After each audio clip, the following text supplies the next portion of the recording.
I'm Gloria Taylor, and I met my husband at Cronulla. I met him at 16. I was 19 when I got married, and it was the best move that I'd ever made. Financially, it's always been hard.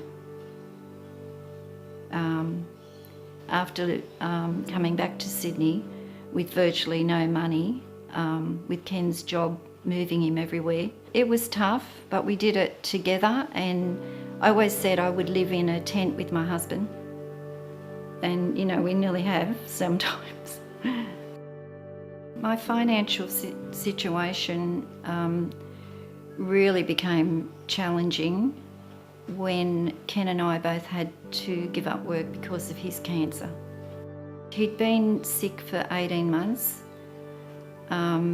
They didn't pick up what was wrong with him, but when he was finally diagnosed, we both had to give up our jobs, and I had to be, because he couldn't be left alone. So I stayed with him, looked after him. We'd accumulated a little bit of debt. I owed $6,000, Ken owed $23,000.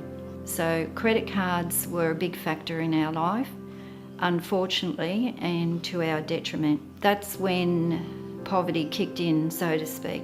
I started to sell things. I just had to do what I had to do.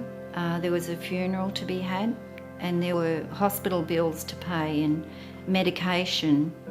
The pressure I found was the people pressure of pressuring us for money to pay the 2 credit cards that we had left.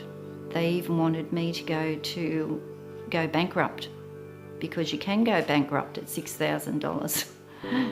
Luckily enough, there was $500 right towards the end that I could claim from this insurance, and that brought me down to $5,500.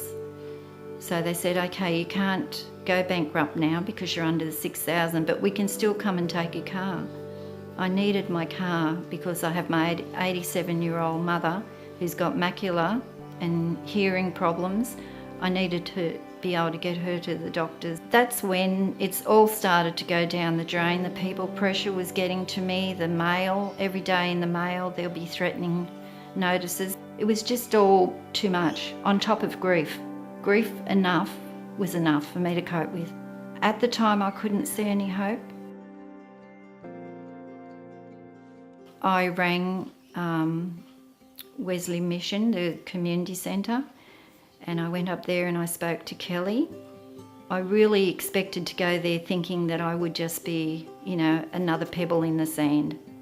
I wasn't. I was important to her. And it wasn't just the financial. I felt that I could really talk to her. She feels a commitment to everybody that walks through those doors. And without that help, I hate to think where people would be today.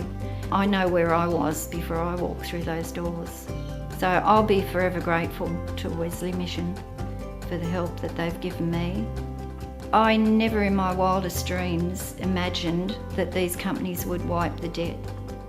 Wesley Mission has just been wonderful,